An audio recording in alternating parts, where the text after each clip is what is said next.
Well, hello, and welcome to, I guess this would be our first official episode of our brand new Apocalypse World 2nd Edition campaign. I am calling it the Frozen Heights. So we are here for, well, a little bit of a follow up of what happened last time. We will be kind of introducing our characters once more, but I think this will be quite a fun campaign. So I'm really excited to get started here with you all, and thanks for joining. So, we're going to start off with a cold, cold landscape.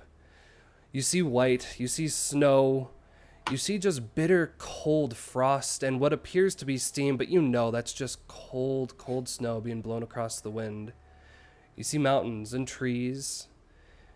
And behind those mountains, you see a dark sky. It's glittered with stars, but it's strange, as there is a bit of light that seems to still be coming from a distant sun, a sun that is still in the sky, but not as bright as it once was.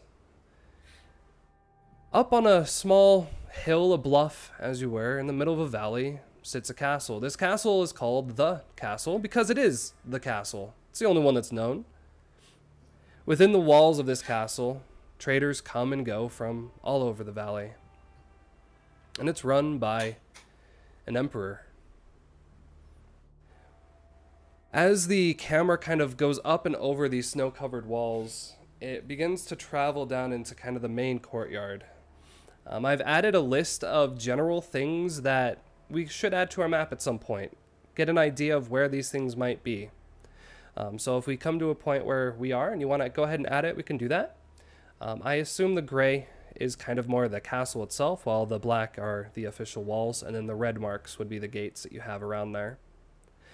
But we are going to a specific part of the castle. It is where the medic is located. Within that room, we see a small group of individuals. There's the Emperor, there's his bodyguard, Angus, there is the medic, and there's another individual, a fairly tall one, wearing, it looks like leather, kind of a armor, but with some kind of regalia that may have been located in here. Most specifically, it's the sword that he carries at his side, and this would be the legate. The room is lit by a few candles and a lantern that hangs from the ceiling. A bit of orange light kind of flutters around the room, and there's a large stone slab that sits in the middle. On that slab lays a body of a guard, a member of the Legion. He has these X marks down his arms. Part of his head is shaved, the rest of his hair folded over. And there's a large wound on the front of his head. It appears his skull has been cracked in. Emperor, tell me a bit about the medic. Who is your medic within the castle?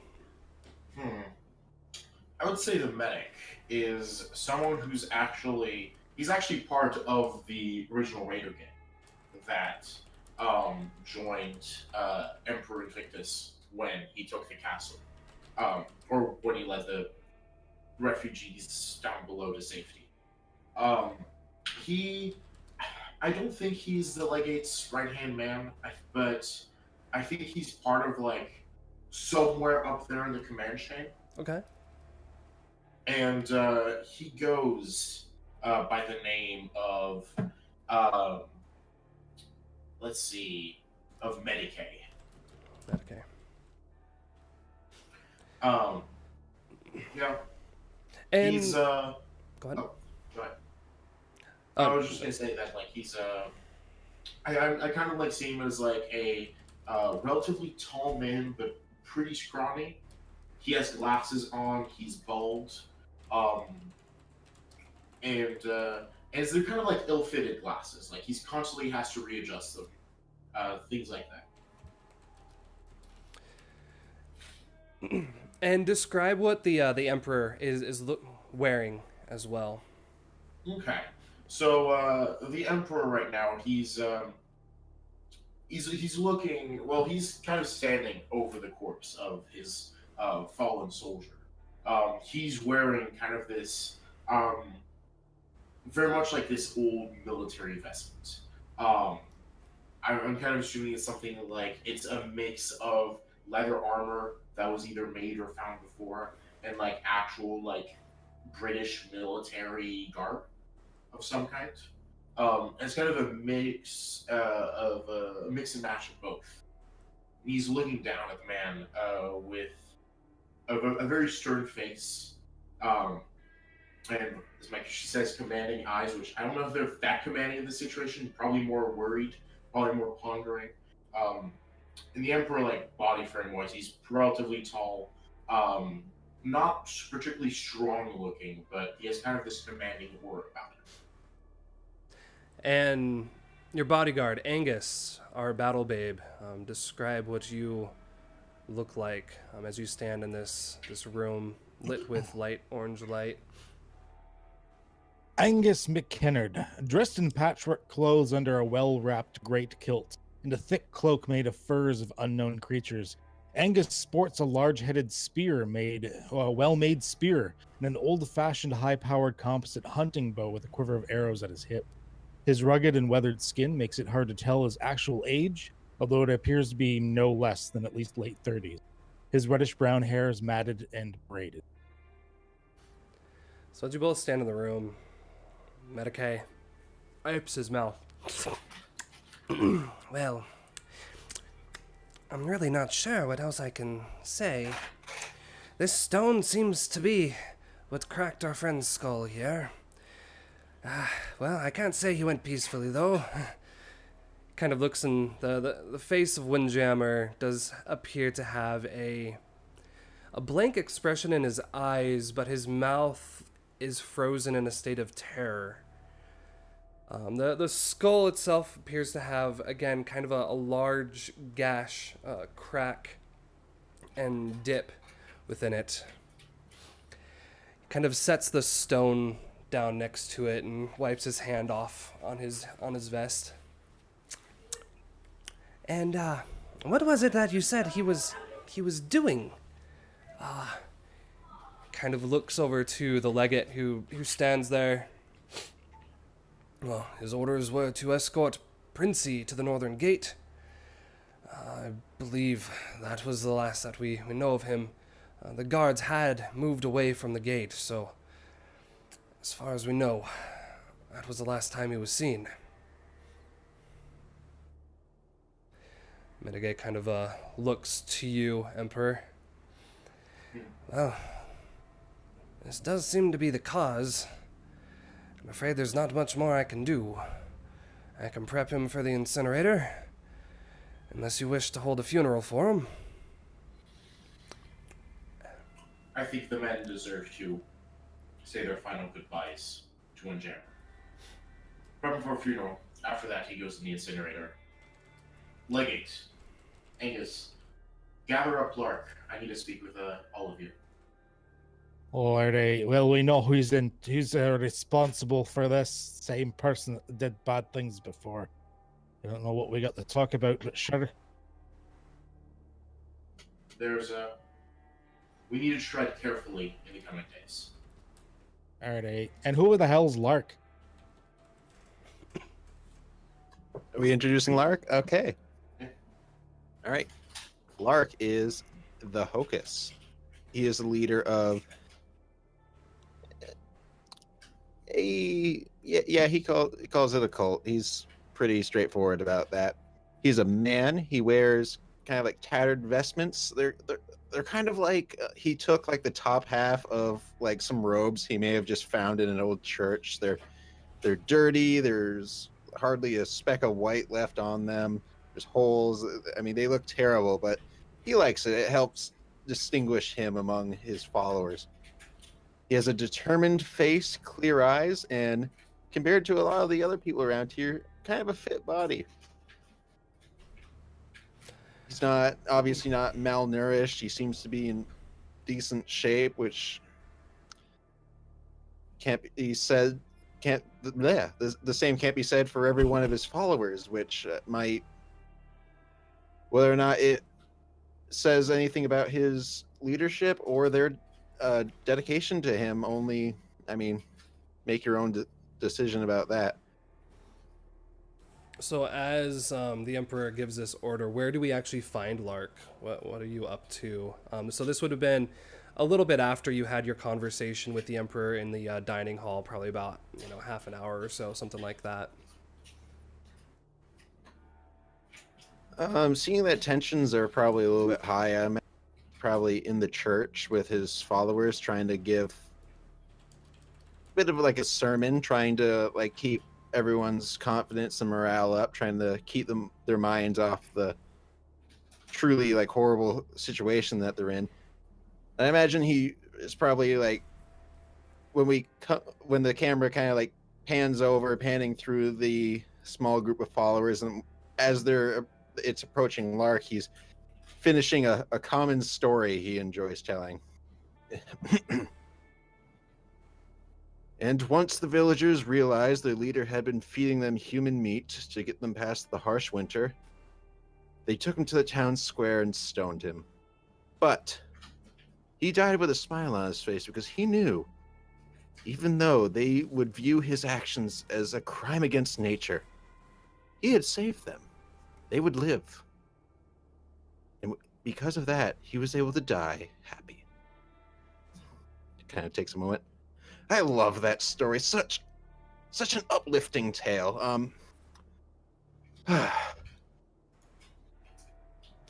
Does anyone have... So you have about 10 individuals in there, all of them wearing a variety of kind of scavenged camping gear, windbreakers, coats, things that they've been able to find on their travels. Do they find themselves standing, kneeling? What is their normal arrangement during your kind of sermons? I'd imagine probably like sitting like classroom style, cross-legged around the room. Kind of in like a semicircle with Lark at the nearest elevated position, which would probably be around the podium if there still is one there, and with them kind of on the lower level, so we can kind of see all of them as he's talking. So as they kind of sit, they all look at you almost expectantly for the next part. He's spoken to us about food. They have the expectation of, well, what is the next part? How will they now be fed? Referring to the story he was just telling, or Indeed, feeding the actual... So in many ways, as we would reference communion now, they all seem to have an expectation that once you've finished your sermon, there will be some kind of feeding beyond that. Okay. All right. So, the group we pretty much had to have food on us while we were traveling, and that's probably what we would be feasting on now. Although at this point, it's probably far lighter than it was when we arrived. And what kind of foods is it? Is it just anything scavenged, or do you have a specific kind? It'll be a lot of scavenged stuff, and we've probably traded with some of the other settlements that we passed through. There's probably a healthy mix of like maybe some potatoes, because I can't really think of what else would possibly grow in this. It's a pretty mountainous area, so even without the snow, it's probably not very easy to grow things. There's a little bit of salted meat, and water is abundant enough. Everyone probably has some melted snow in a canteen or something. So Rourke stands, kind of a taller man, always has bloodshot eyes. He seems to always be up or just busy. He has long dreadlocks kind of down to his shoulders, and he's wearing kind of faded camo fatigues, but he stands and he takes a potato and kind of breaks it in half, hands one to the one side of the circle, hands the other half to the other side of the circle, places his hand on the shoulder, kind of comforting gesture to each, and they each take a bite of the potato and then place it in the hand of the other one, kind of bowing their head. And as they turn, they all face you and kind of, thank you, Lark. giving you thanks as well. And you kind of watch as they all take a moment to just sit in solitude, allowing your words to wash over them, allowing this meal that you have blessed to be received inside their bodies. And it makes its way around it. You notice on the left-hand side that Ram and Rikara are sitting next to each other. Ram receives a potato, takes a bite, and looks towards Rikara, and then looks past her to Abraham sitting on her other side. He reaches his arm past her and whispers something in her ear. Abraham hesitates for a moment. He's kind of younger, and I think there's still a bit of a caution because of his incident in Nashtown. So he kind of pulls his hands, he retracts a bit from receiving the potato and kind of looks to you. Rikara sits there almost understanding, and just you see her put her head down, and there's just this sign of sadness as her shoulders just kind of drop of guilt kind of being pressed against her shoulder.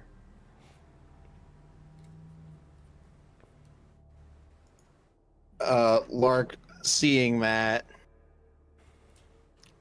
he turns the ram and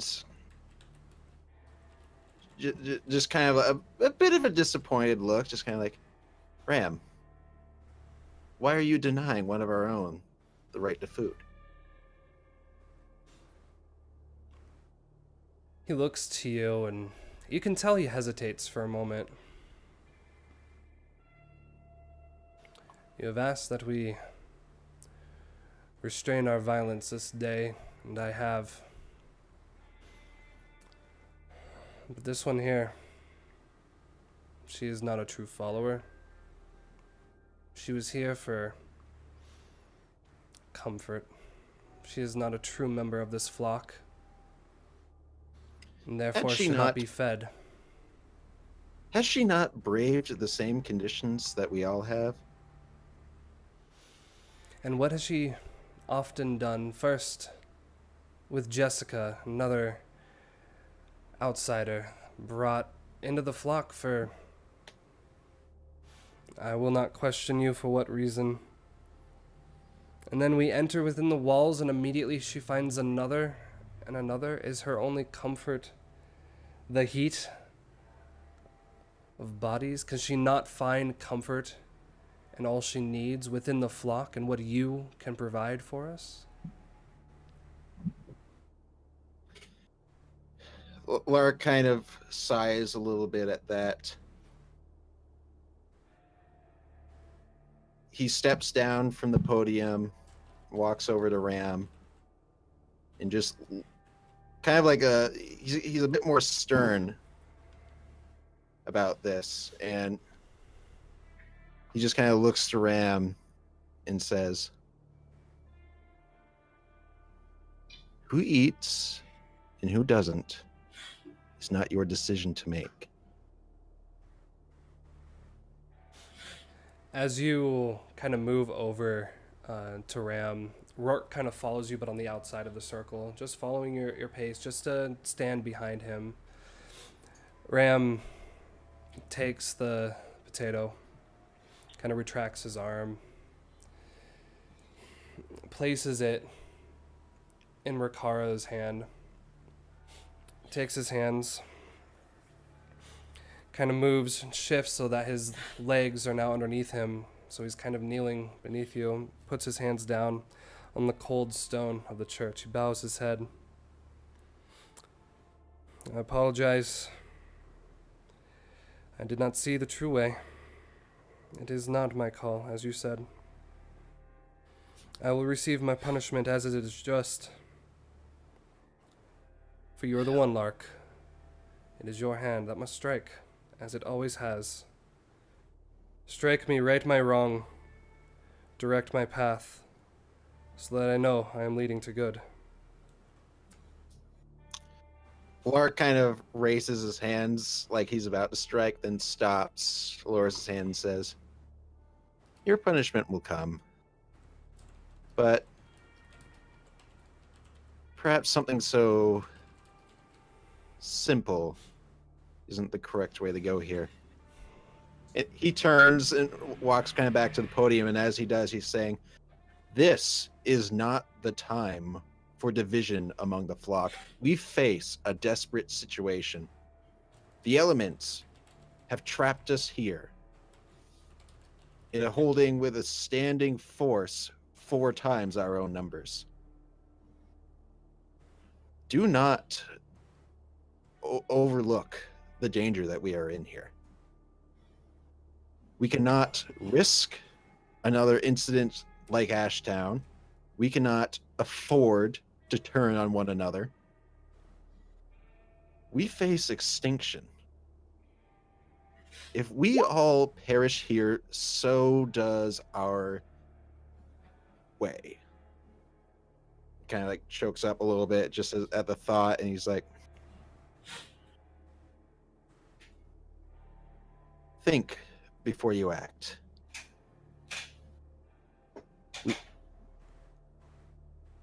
Kind of like looking around, making sure everyone's paying attention, especially Abraham and Rikara. Mm-hmm. Every action has consequences. These consequences can come back on all of us. On your way here, there was an incident in which 2 of your flock or your cult passed. What happened to Jessica, and who was the other one that passed away? The other one,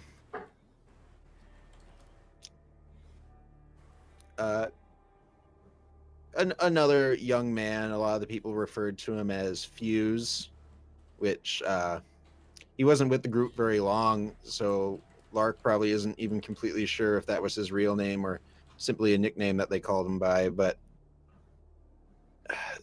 the weather was holding a lot of the group up.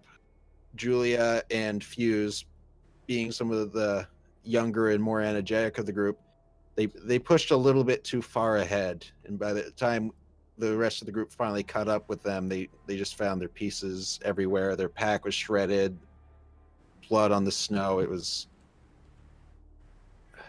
It took a moment for Lark to compose everyone, to gather the pieces and continue on. Mm-hmm. So while you're conversing with your cult, Dusk, it's starting to get a bit more daylight out there. You've found your way off the wall, kind of found your way away from the northern gate. Where does Dusk go when it begins to get light? She retreats back to her shack. Should I introduce you now? Mm-hmm. So she's this young girl, likely in her mid-late teens. She has long black hair that from certain angles obscures her face, and a long white nightgown that is somewhat dirtied and covered with soot at the edges, like if she walked through a fire. She walks mostly barefoot. Mm-hmm. And it's basically, it seems unfit for the weather that is now very much permanent, the permanent climate. Luckily, within these walls, there's many fires burning, many torches lit. The temperature is kept at a decent, level. While the courtyard itself will often have snow within the corridors, the buildings, and all of that, everything is able to keep the frost out to a point. But certainly, wandering past these gates, past these walls, one might begin to wonder how you might be able to protect yourself from the cold. But there are still many things that are unknown about Dusk. So I think because we kind of ended on a pause, we can keep everything highlighted for now, and also keep what you guys rolled for your original moves too. because we haven't really jumped to a new day or anything like that. So yeah, we'll kind of keep that as it is, which is why I didn't have barter or lifestyle or anything like that at the beginning as well. Okay. So Dusk, as you begin to make your way kind of through the halls to your storage shed, you notice there's an individual standing there, and he has a cart that he is currently unloading bags. It looks like maybe bags of potatoes, some other kind of lumpy vegetable, something like that. And he seems to be loading them into another storage quarter that's near yours, just not yours. You would recognize him as Rothschild, the kind of the landlord of the area. He's kind of a heavy-set man. He's always kind of covered with sweat, and it almost looks like oil, just really greasy and kind of gross looking. And he has a very large, bulbous kind of nose. But you see him just loading things kind of onto his shoulder and going and unloading them to the back. So yeah, as you see him down the hallway, do you have any thoughts or any concern about seeing him there? He's the one that allows me to stay in the shack, right? For the moment. So you've been able to kind of hold some puppet strings on him for the time being to make him maybe not necessarily know that you're staying there, make him forget you're there. But yeah, that he's the one that controls this area and a few other of the general population kind of housing areas. So if you want to live there, you kind of have to go through him to have permission to do so. If not, you might end up in the courtyard with the cult or the other individuals that happen to not have permission to go inside the walls.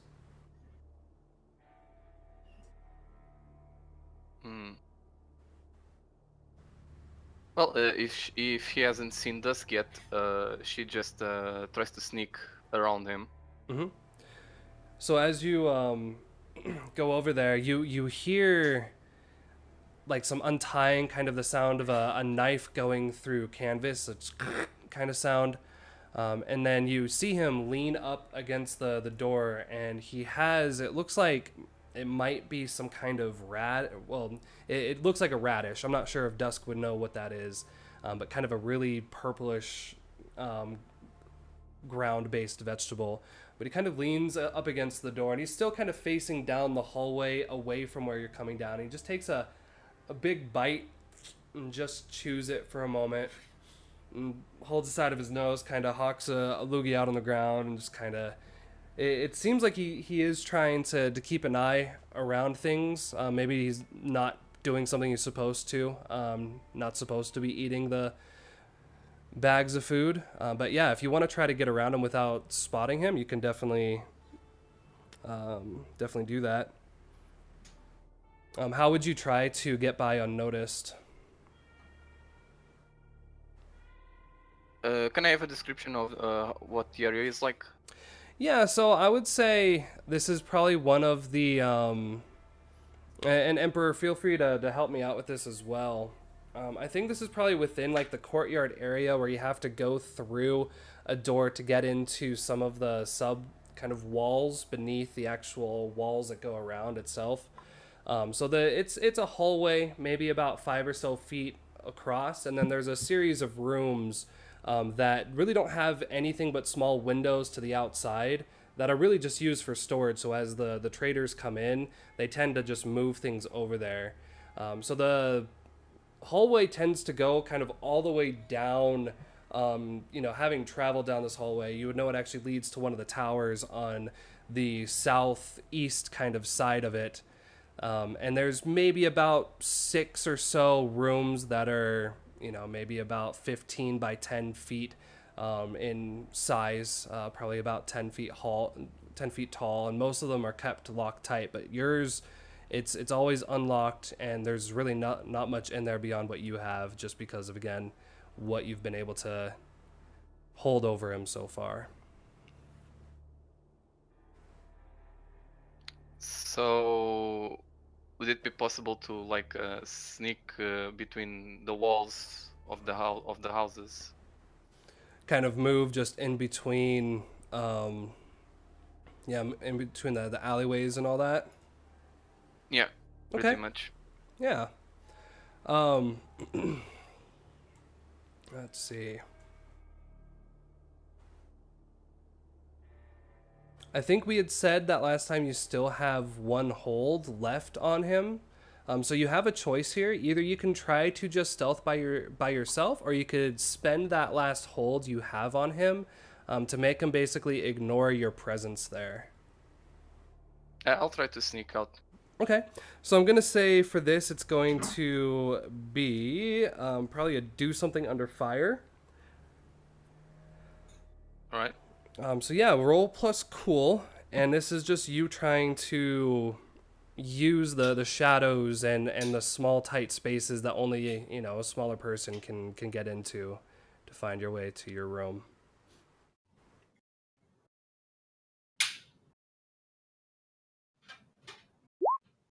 Okay, so on a 7 to 9, you flinch, hesitate, or stall. The MC can offer you a worse outcome, a hard bargain, or an ugly choice. Yeah, I think as you are coming around, you stop right at kind of the corner looking past, and you see there's actually movement still in the back room. Rothschild's child, his son, is back there, and he's just now beginning to walk to the doorway as you were just about to go across.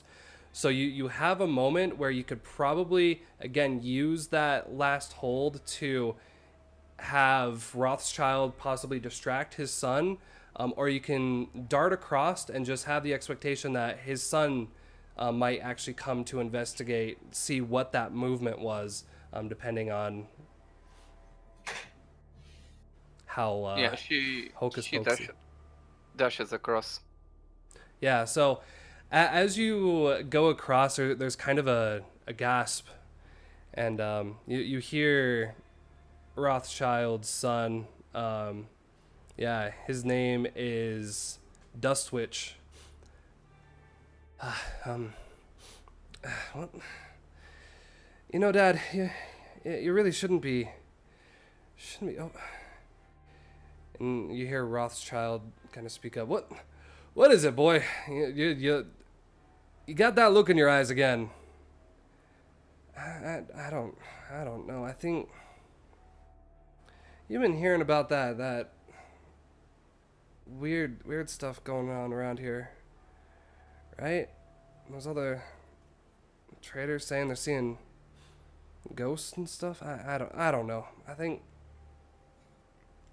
my eyes must be tricking me. Are you good down here? I think I just need to get out, get some fresh air, if that's okay. Rothschild kind of takes another bite of the radish and just throws it on the ground. Yeah, I can finish up here. Just take the cart back and I don't know. Man, go have a drink or something. Clear your head. I think you've been spending too much time out in the snow there, son. Your mind's going a bit loose. Might want to go get that tightened up.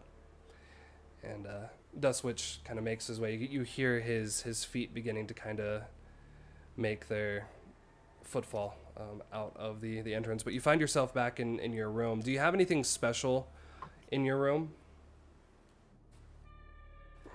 Define special. Like anything that you've specifically kind of hid in here to make it feel more comfortable for yourself or anything like that? I mean, Dusk probably does not have many belongings that would actually be emotionally. She would be emotionally attached to. Okay.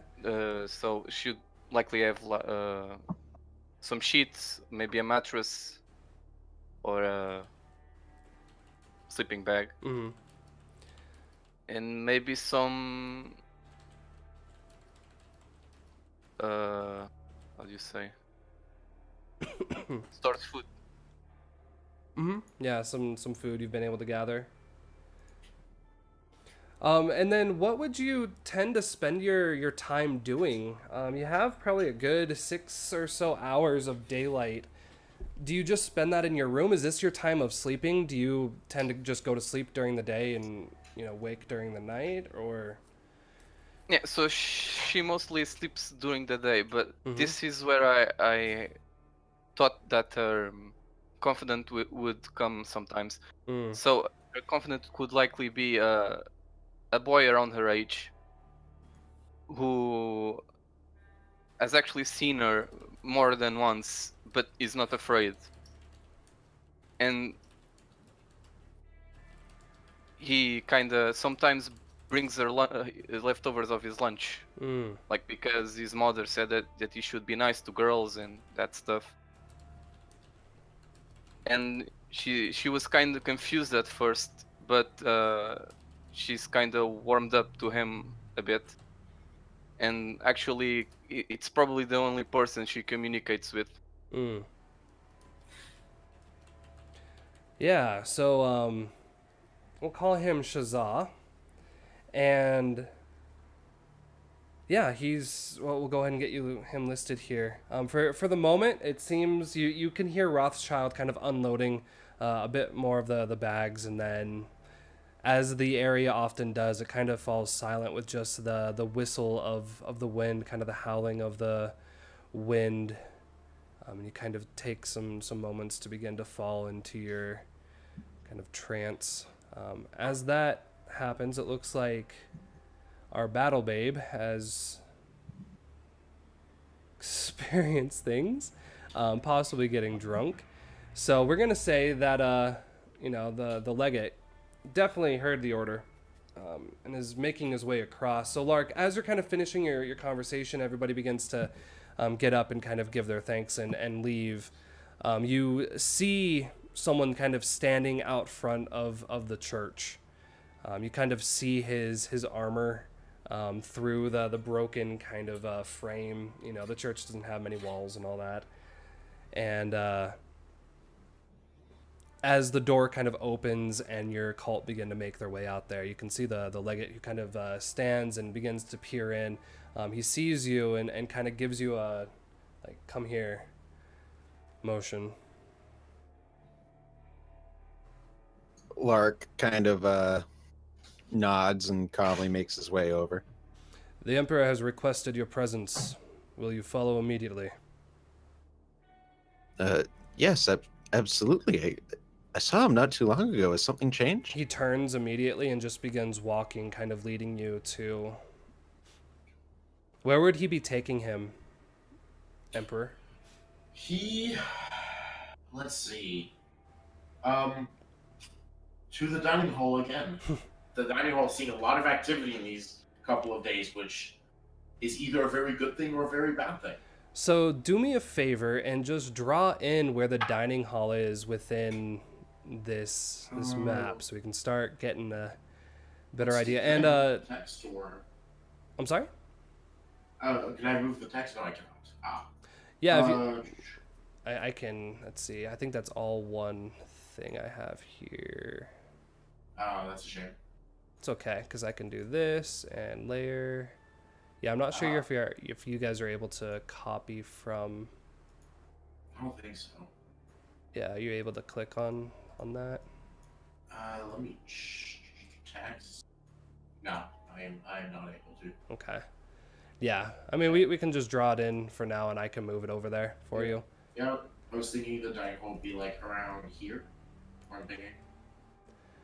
And Dusk, if you want to draw in kind of your little storage room, where that is, maybe kind of an idea of amongst the 6 or 7 other storage quarters where yours kind of falls as well. There you go. Storage would probably be. I'm not sure if my clicks work. I don't think they are working. Press and hold without moving the mouse. Without moving the mouse, it's not working. Are you on select move or? I can't not even right click. Wait. Yeah, you can't right click generally. Nope, I cannot click. But I would say somewhere behind the large brown square rectangle. So yeah, kind of the market area back in this area. Yeah. Okay. Most likely. That's easy enough. So we'll just take this. Say we have some kind of storage thing here.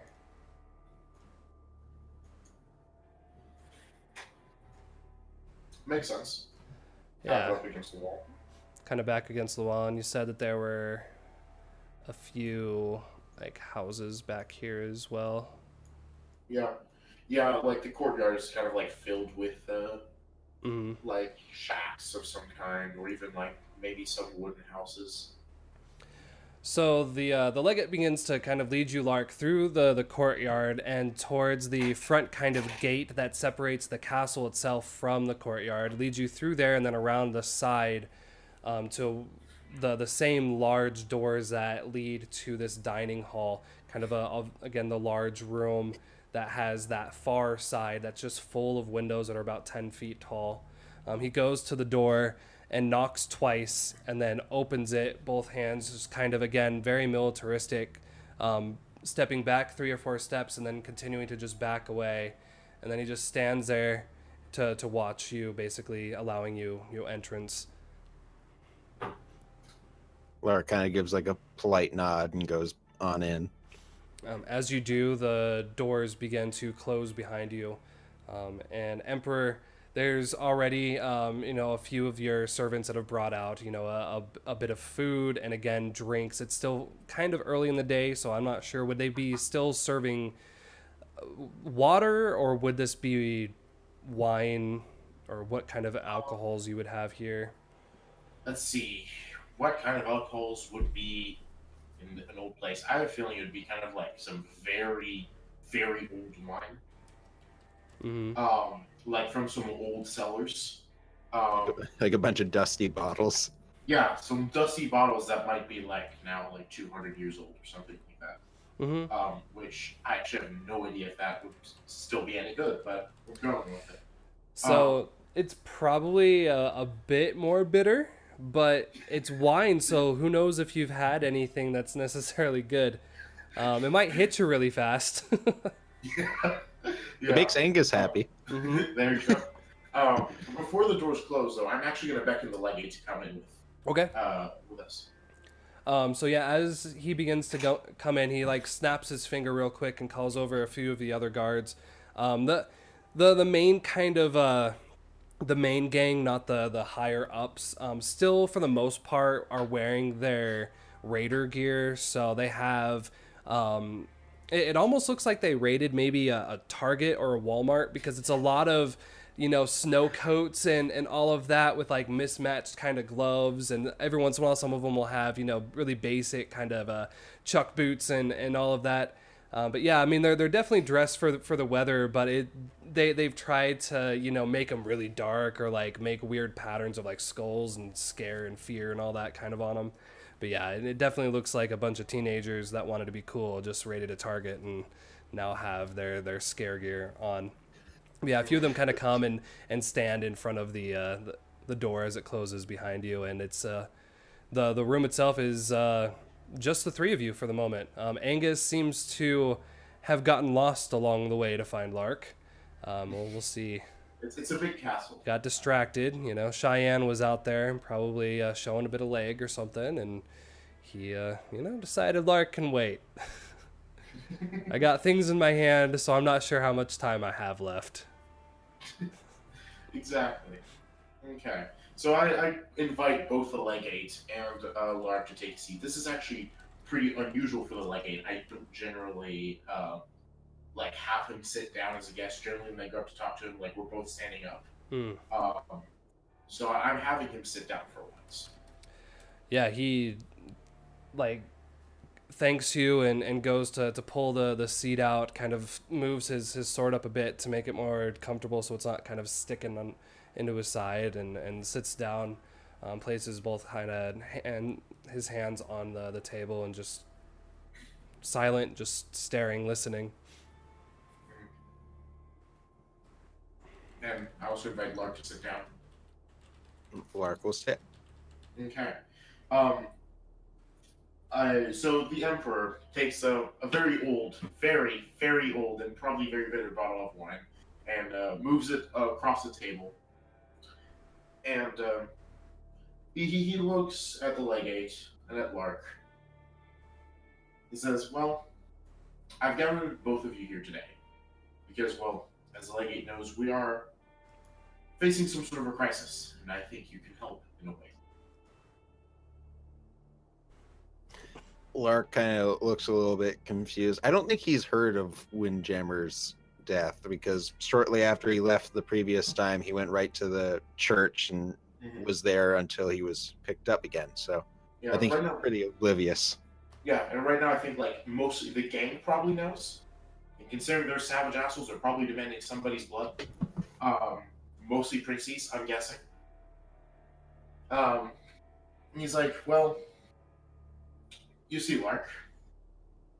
Um, very, very recently, the guard who was escorting our very recent guest, Princey, came up dead. His head smashed by a stone slab outside the gate. You mean Windjammer? Yes. What? But Laura kind of like sits back in the chair a little bit and is like running through a bunch of scenarios in his head. He definitely remembers Windjammer chasing Dusk. Mm-hmm. Mm-hmm. You He remember keeps that? to himself. You also remember that he had begun to attend a few of your sermons, always kind of standing in the back, never really fully partaking of anything. But he Probably, definitely like, in the started doorway. to gain interest in your teachings. Right now, officially, we have no lead. Well, we have a lead, but we're unsure. There's, of course, Princey, who, let's be honest, is not particularly trusted around here. Was he the individual I saw being let out of here earlier? Yes. Yes, that is Princey. Leader of a settlement which we know pretty much nothing about. Interesting. I've traveled this way quite a bit and I have not heard of him. Yeah, it is my job to know a bit about everybody that's worth knowing about. That's how you stay in power, after all. But no, he's around here. He lives a bit further up on the North Pass, the one that's been blocked for so long, and according to him, it is now clear. But I don't exactly know if we can trust his word for now. So far, that's the only person we really know about, which could have really led to this. After all, he was last seen with Windjammer. As for the reason why I brought you here, at this point, it doesn't even really matter whether or not Princey did this or not. You see, once the settlement will know that a person, a member of the settlement, a citizen of the castle, died and was last seen next to someone who frankly just isn't trusted and is someone somewhat antagonistic to us, they're going to demand blood. Now you see why I call this a crisis. Yes, this is quite a concern. Yes. With things strained as they are, who knows how this could develop. Indeed. Which is why, as the leader of the castle, I'm going to take action. Lark, I have an offer for you. So far, your people have been around the church, never really moving in. If your people will join my forces in training exercises to prepare for, I hope, a short war, I will allow you to move into the church permanently, and I'll allow you to spread your teachings to the people of the castle, under the assumption that, well, you're not targeting them against me. That's quite a generous offer, but a war, you say? Are you certain of this? Well, preparations still have to be made. After all, I don't want to go into this blind. Now, we need to get ready. Legate, I'm going to have you send a messenger to the last settlement who joined our organization. The out of character, I've forgotten their name. The Sentinels, I think it was. So that would be the Night Sentinel, and the settlement Night itself Sentinels. is the Portum. It is the main settlement that actually has positioned itself in front of within a ranger station and a tunnel. That tunnel is the only access point to kind of get into the pathway that leads up to the castle. So they're kind of your gatekeepers from the lower part of the valley. Okay, and the Sentinel's called the Portum, right? The Portum. Actually, let me do this. This might be a bit easier for you. I have created a bit of a region map for you. Ooh. Oh boy. Ooh, Nice. that looks nice. Oh, indeed it does. So these are the locations that we know of thus far. So yeah, the Portum is basically your gate. It's a smaller settlement, but they have they guard from that area. Ashtown, of course, is a bit further down into the valley. It's actually the remnants of a lumberyard, which is kind of why the fire took place. But they still have some access to some of the lumbering kind of equipment and all that, and they create probably a large supply of the firewood that you use up here. So you probably get it from them. The bloated camp, there's not a lot known about that. That was the area off the main camp that Angus had avoided because there was a lot of bloated corpses off it, so it's hard to tell what's going on there. And then, of course, the dark zone. We aren't quite sure yet what it lives off to the valley to your east, but we have an idea of kind of the few settlements we've discovered thus far. Yep. Everyone sees something different over there. Mm-hmm. Okay, cool. So, Legate, I'm going to have you send a messenger over to Porto. We need to call upon their levy. Very well. The reports are that the path is getting a bit more dangerous. Might they have the ability to take one of the vehicles? Or would you prefer them to perhaps follow along with one of the traders that's expected to be making their way down the path? Yes, sure. And if need be, make sure the messenger has an armed escort. This is high priority. Very well. I will. If there's nothing else here, I'll go and send Tor. I believe he should be just fine to head out. Go ahead and do that. Perfect. So yeah, he kind of stands, bows to you, and makes his way out to send the messenger on their way. Okay. Now, Lark. As I said, it's a bit of of my job as ruler to know a bit of everybody that comes by. Have you ever had a contact with, how should I describe her? A small-ish girl? Some people describe her as a ghost. Walking around, causing problems. Lark kind of like puts his hand on his chin, kind of like trying to act like he's thinking, even though he like damn well knows who he's referring to. Just a ghost, you say? That's quite unusual. I don't mean a literal ghost. Ghosts, well, until proven otherwise, they don't exist. I mean, she looks like a ghost. Or at least that's how people describe her. Interesting. I need to find her. If we are truly preparing for war, which right now, the people when they learn of this, they will cry for blood. I need to have every advantage on my side, and quite frankly, I don't like the fact that I'm preparing for war with a completely unknown enemy. I don't know their population. I don't know their strengths or their weaknesses. Now, if I had the help of someone with powers that some people might not be able to explain, that might tip things more in my favor. Don't you think? Certainly, if such a person were to exist, you would certainly do good to have them on your side. Yes. Well, I hear reports of weird goings on around the what side of the castle is it? It would East. be kind of, yeah, the southeast area. Southeast.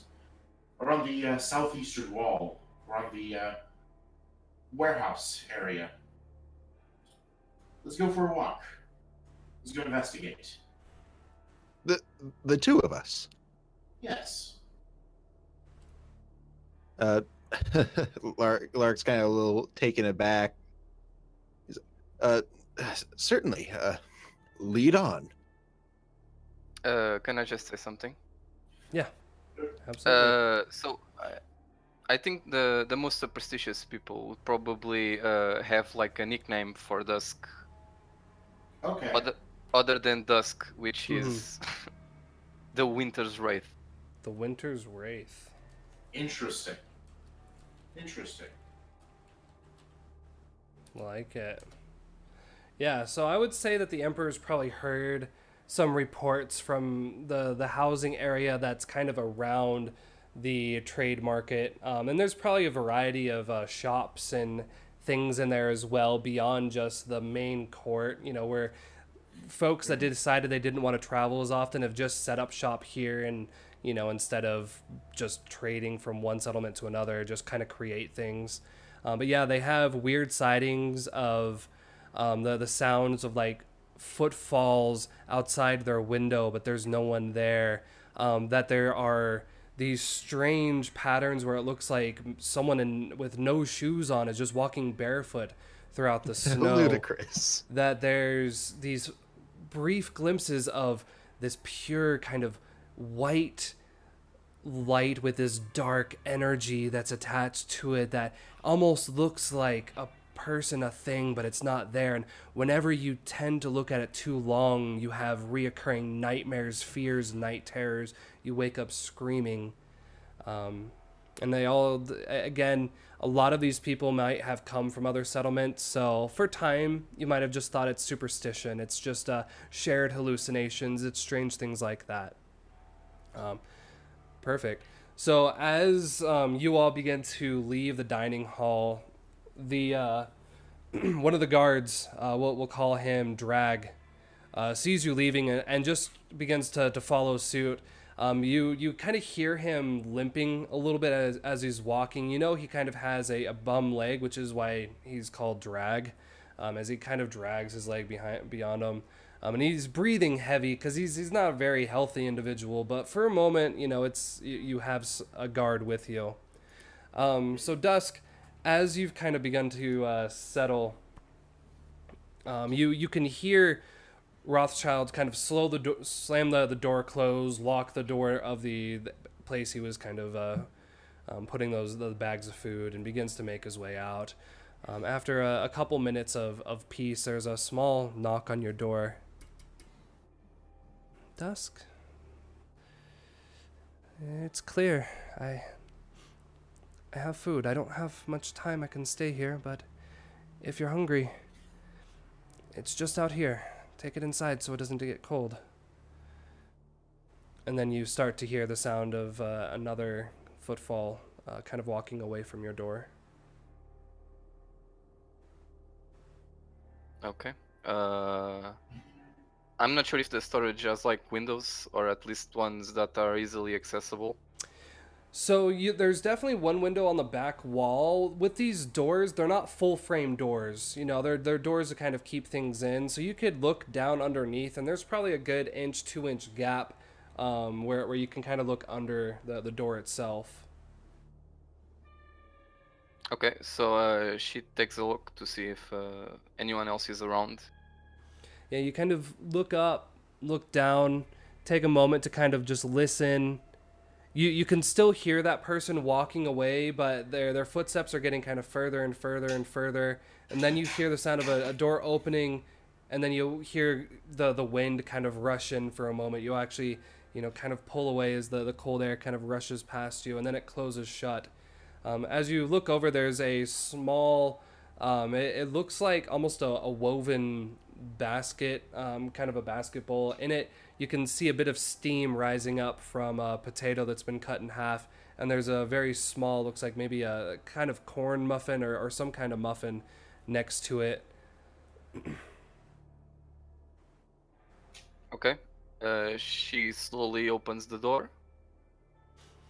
As you open, yeah. you open the door again, kind of look up and down the hallway. No, there's just the faint light coming from the few torches that are up on the wall, coming in from the daylight within each one of these other storage units. But the hallway seems clear beyond this bowl of food down at your door. She pulls the basket inside. So as you bring it inside, you notice that the potato, again, it's been kind of cut in half. And on one of the potatoes, someone has kind of burnt in I see you on it. And it doesn't seem threatening. It says I see you.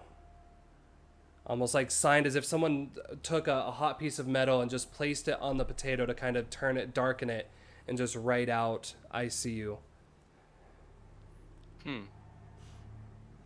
But it doesn't seem threatening. In fact, you might have actually had Shazad do this a few times, almost as a playful gesture of, I know you're in there. Like, I can see you. I know others can't or refuse to, but I do.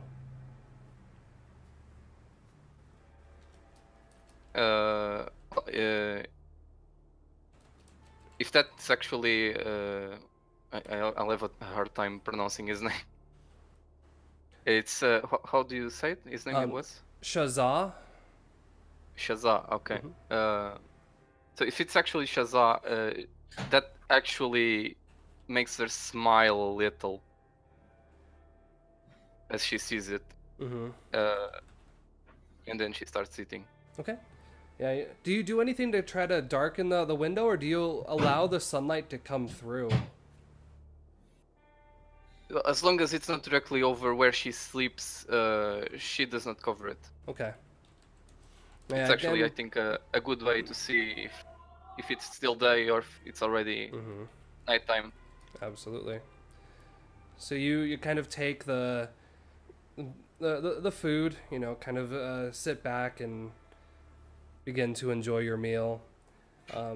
The Emperor and Lark, you begin to make your way through the courtyard, and you can see that there is a cart. It looks like some kind of ox or large bull that is dragging along a cart. On it sit two people. Appears to be a man and a woman. They're both wearing armbands that you haven't actually seen for a while. It seems to be a settlement that only trades every so often, probably from the floor itself. And it actually has a little look of a cross on it. We would almost recognize it as like a medical armband, something you would see with like Red Cross, something like that.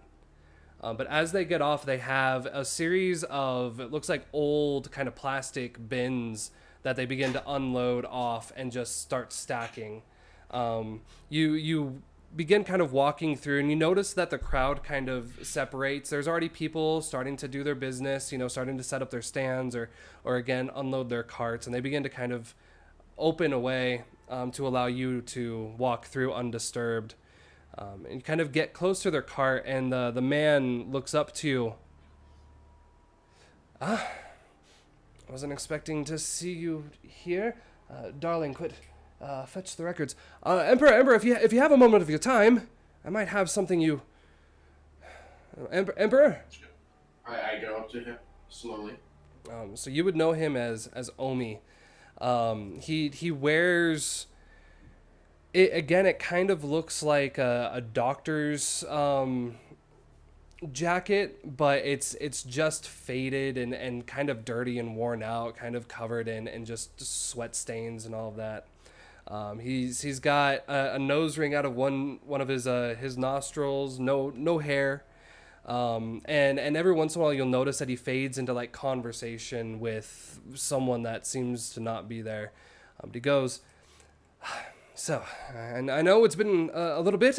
How are you? How have you been? I'll get there. Yes. Yeah. I've been perfectly fine. Very, very, very good, very good. I believe the last time we spoke, you had mentioned that you were looking for what was it? Yeah, for the Medicaid. Yes, for the Medicaid supplies. I have wonderful news. Quick, darling, the list. And his wife brings over.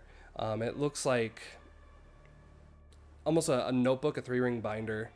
And as he goes through, you can see it has a logo, and it references a hospital on it. And he begins to kind of flip through it, and you can see that there's lists of all of these strange names of medical prescriptions and types of drugs. He goes over and he opens up the lid of one of them, and stacked inside are probably 30 or 40 pill bottles. Some of them appear to have labels on them. Some of them are unmarked. Some of them appear to be quite dusty on the top. Kind of opens it up, and he grabs one. He brings it out. It's, again, one of a long kind of medical name on it. He kind of opens it, and it's a basic, kind of oval-sized pill, and he just takes it. Feeling better already. Yes, no, I think I have exactly what your Medicaid is needing. Is he around to deal? He's around. Of course he is. Very, very good, very good. Perfect. Yes, I think we have many things to discuss today. Do you have some time to sit down with me? I think that we, not only do we have these, I would love to tell you about this facility we found. There are so many wonderful things and wonderful people in there. I think that we could possibly do so many wonderful, I'll get there, wonderful things. I'm a bit busy at the moment. When are you leaving?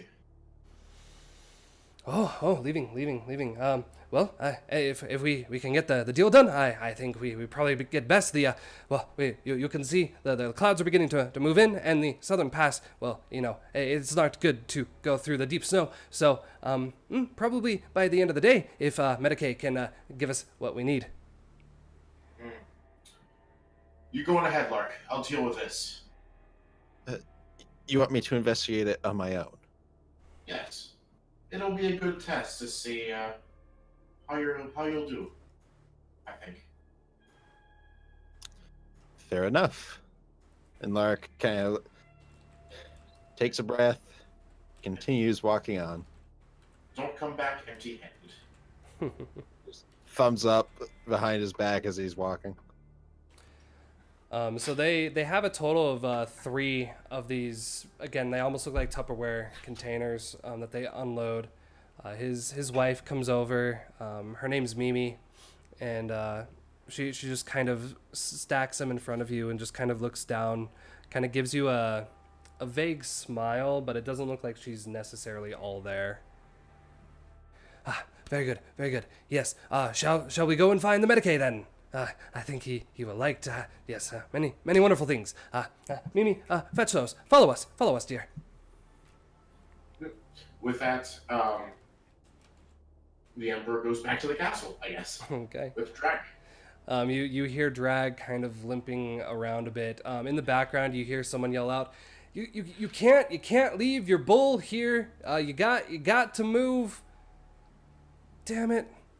And begin to make your way back to the castle. So Lark, as you kind of begin heading through the rest of the crowds, you notice a few of your followers are there just kind of, again, having conversations with people, kind of mingling. Where would you be heading at this point? Do you have a specific destination you would be going? I think Lark's kind of like a little in his head thinking, all right, investigate Ghost Girl. Oh boy. Like he was pretty much just content to follow the Emperor's lead on this one, but now he's kind of like left to his own devices and he really didn't have a plan. So he's just kind of like, all right, find the Ghost Girl, get in the good grade. Oh, a lot of things going on. Are any of the current like followers I see in the area, any of the characters we've named so far? Yeah, I think you'll probably see Rourke. He's in the process of bartering for another kind of stack of basic meats. It looks like he actually has a few things of canned goods that he has in his hand, and he's currently talking to one of the market vendors. All right, Lark's gonna go over to Rourke. So as you kind of get closer, look, you know my people are good for it. We can just bring it down here. I have no doubt I can get one of the workers over here and help you the next time an order comes in. Even just one will do us just fine. The market vendor kind of goes to like reach. Look, if you don't got the jingle, you're not getting my goods. Come back when you have some coin. Lark kind of very loudly. Rourke, how are you, my friend? What's going on here? He looks up. Lark. So as you know, I've been looking through our stockpile, and I don't know if we have enough to get through the rest of the week. I'm not sure if there's someone that is eating more than their share, but our supplies are starting to get a bit low. So I was telling this fine man here that we have many able-bodied workers. They put them to work. Just a few cans could get us to. Well, I have no doubt. You always are able to find us the good. So just to get us by. But it seems he's not willing to barter this day. Lark kind of turns to the merchant. He's like, a businessman not willing to barter? I've never heard such an absurd thing. It's like snow that isn't cold. Surely there's some room to haggle. The market vendor kind of looks up at you and gives you this look. I've been within these walls far enough to be fucked too many times. If you don't give me the coin, there's nothing else I can do with it. I don't need able-bodied workers. I need to get paid. I have things due. The Emperor needs his share. If you want my goods, pay for them. Go find houndouts elsewhere. Well, I guess it's true to say that I've never heard of a businessman that didn't want to get paid either, so.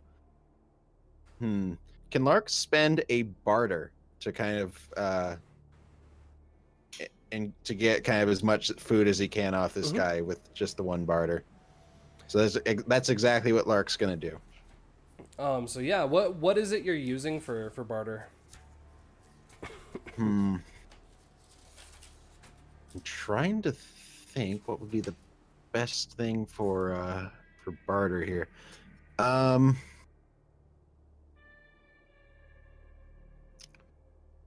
Perhaps he has maybe like some old like gold artifacts that he found in one of the towns that was probably originally from the castle but got taken down somewhere. It's just kind of something he's kept around because it's shiny. People like shiny. That works. So for barter moves, it says when you give one barter to someone but with strings attached, it does count as manipulating them and hitting them with a 10+, no leverage or roll required. Do you feel like there's a manipulation of I will pay you now, continue to have food available for us? Or is it just a single kind of event? There's definitely that, and there's also a little bit of the mentality like I'm showing him here and now that I can pay, which might make him a little bit easier to manipulate later if it comes down to that. Okay. Yeah, so in that case, you make yeah, I think for now, he probably gives you at least another week's worth of canned foods. So you have, a variety of Chef Boyardee and probably some canned soup, canned fruits and vegetables, that kind of stuff. All right, I will mark off that one barter. And we're going to say this is rice that you're dealing with. Yeah. Rice. All right. Rice. Definitely going to want to make a note of him. Food vendor. It's helpful to have a trading settlement. So Rourke goes and kind of gathers all these things and kind of looks to you. You always do provide. I will go and get these secure. I think I might post someone at the door. Make sure no one's getting in there. Perhaps a wise choice. It very much pains me to think someone would actually steal from us, let alone one of our own, but dire situations like this can certainly drive people to extremes. Tell me, Lark kind of puts his hand on the back of Rourke and leads him a little bit farther away from Rice, so like he's not in earshot of this a little bit. He's like, the Emperor has given me a task. The young woman that many seem to mistake for a ghost. And just kind of like trails off, like giving the floor to Rourke to see what he knows about the subject. All right, give me a second here. Because when we did HX Dusk, we said that she's probably like hung around our group a little bit, so I imagine a lot of the members at least know of her. So Rourke has always been kind of insightful when it comes to the weird a bit.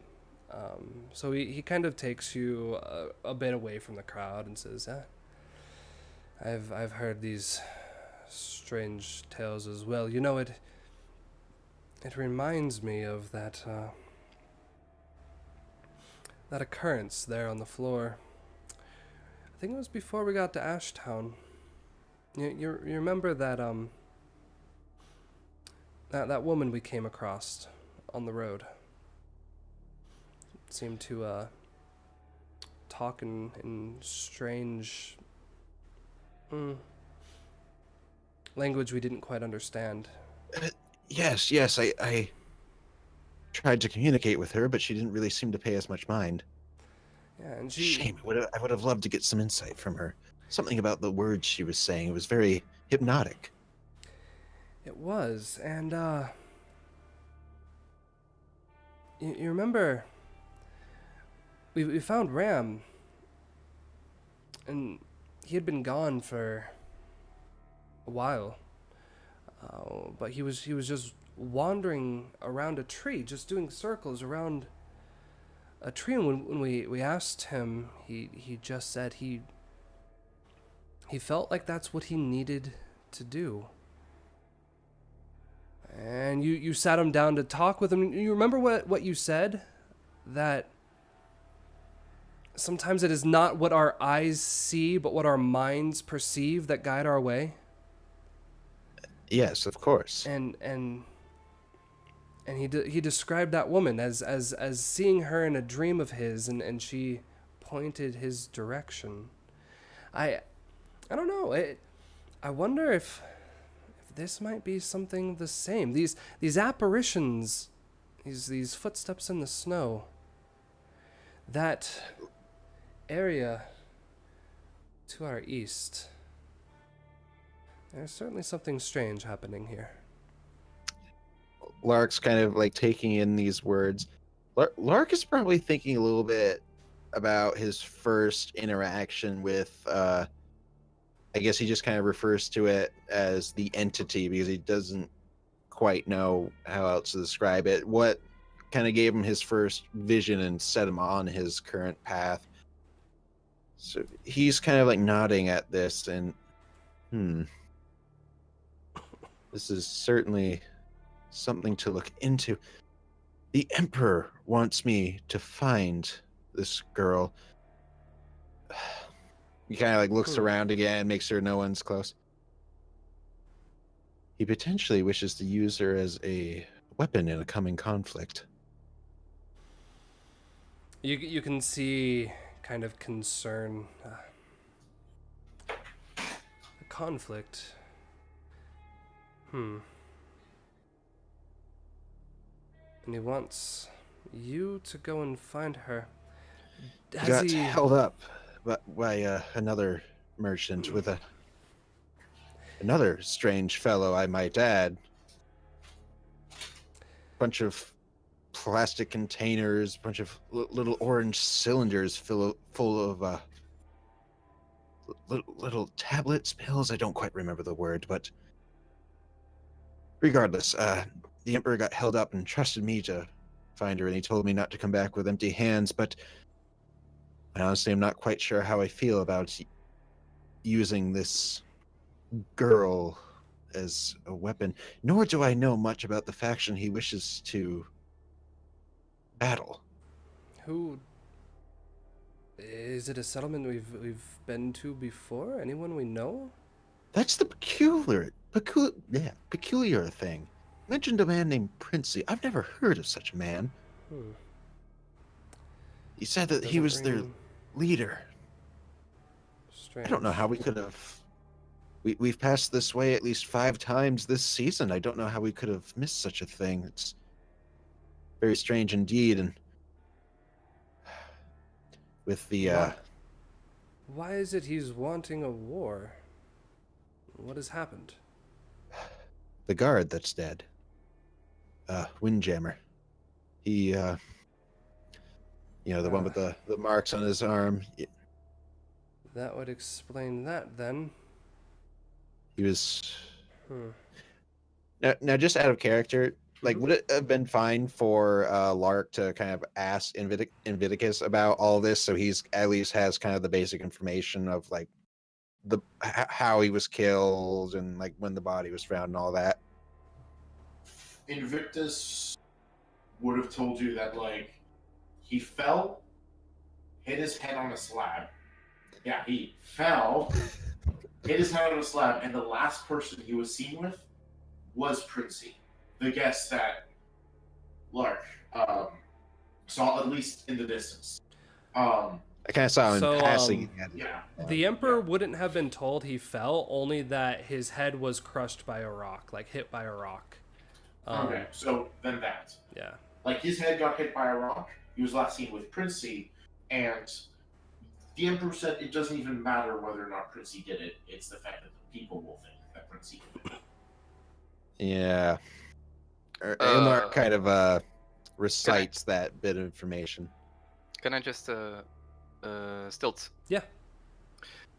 When you asked if Dusk had anything else on her room that might be special, I forgot that I had not chosen her weapon, if it was either hidden knives or an ornate dagger. So I'm probably going with the ornate dagger. Nice. What makes it ornate? What's special about it? It's a big knife, and what makes it ornate?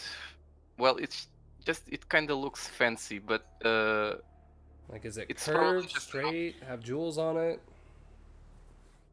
no, it kind of resembles a kitchen knife, but more ornate. Like maybe on the handle, maybe it's like silver, or maybe it has a jewel or two near where the blade begins. Okay. I don't know how you call it. And you keep that in your room? Well, yeah, probably under her pillow or sack. Perfect. So yeah, for Can I just mention that the blade, it is quite stained with blood. Now, if it's human or not, you don't know. just is a bit dark, yeah. Gotta be careful with that. You might start to rust your blade. My apologies didn't pick that up. People are screaming in the hall. Eh, it's party night. Apparently, like, it's a Wednesday evening, but Mm-hmm. It's never too late to party. So yeah, as you're kind of mentioning this, Rourke says, I wouldn't go too close to the northern wall.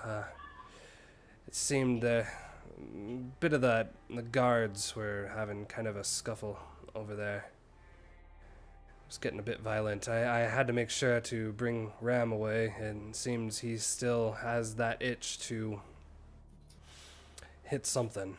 But I think he understands he needs to spend more time listening to your words, not following his own will, so he seems to be okay. But there's something boiling. I can feel it. Yes, and we certainly can't afford another Ash Town. That we cannot. I'm gonna have to figure out some way to deal with that. And in addition, I've still not found a proper way to reprimand Rikara, or even Abraham for that matter. We've had our hands quite full as of late. We have. I have no doubt you'll be able to find the right punishment for each. Do you wish for me to join you on this task? For now, bring the food to the rest of our reserves. Seeing it will help keep morale, at least as it is. I know it does no one's heart good to see our food stores as low as they are. I think I'm going to have to consult a higher power. I don't know if I can locate this Dusk, or I said her name, I don't know her name. This girl on her own, or I can't risk it. I must consult the entity. Of course. Well, I do hope they provide you the answers you seek. If you need As me, do I. I will be at our quarters. Hopefully I will be there soon. Be safe. As with you. Lark kind of nods, turns back to all the... I imagine there's a fair number of storage shacks and everything, and he just kind of like his shoulders like droop a little bit, like, ugh. Yeah, I mean, you look past the crowd. There's probably a good 30-40 people that are in this large kind of open market square. There's probably another 15 or so small, just built up huts where people live, or maybe they have a small shop. And then back behind that, you see that long wall with just door, kind of entryways through. Yeah, it's it seems to be pretty intense. Lark's definitely gonna look for a spot where he can be at least somewhat private, where he can pray without like too many eyes on him. Mm-hmm. Yeah, I mean He there's doesn't want there's to a walk few all the way back to alleyways. the church, though.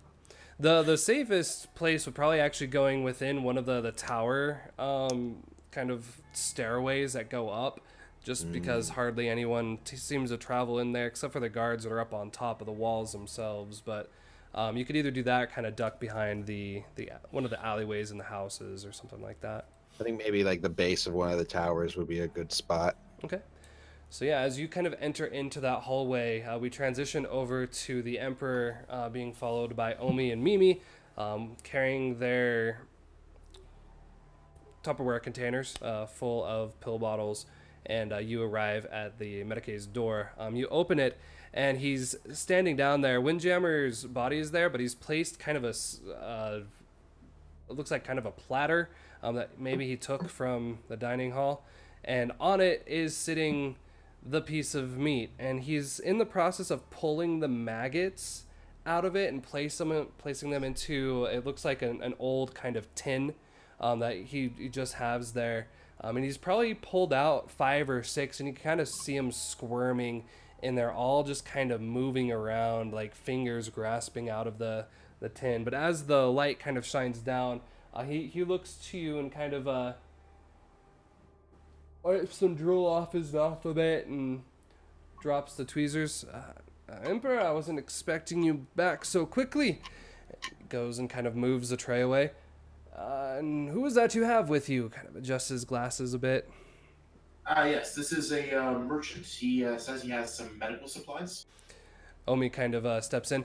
Medicae, you truly do not remember Omi? It has not been that long. And immediately, like, the Medicae's face just drops, like, fuck, this, I prayed he was gonna be dead in a ditch somewhere.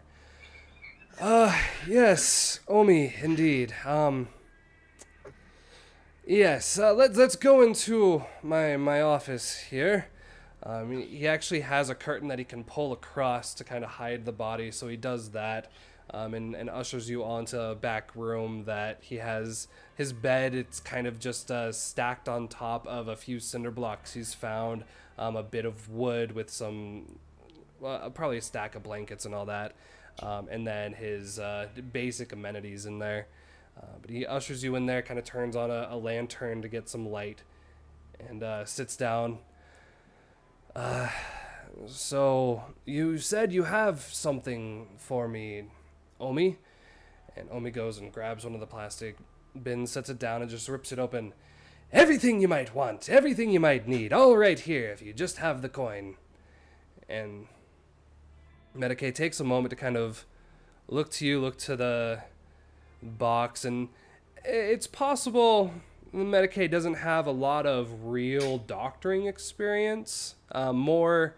He's a field medic, you get shot, he knows how to pull a bullet, you break a leg, he knows how to put on a splint, general stuff like that. But when it comes to true healthcare, he might not be the most educated. You kind of see that face of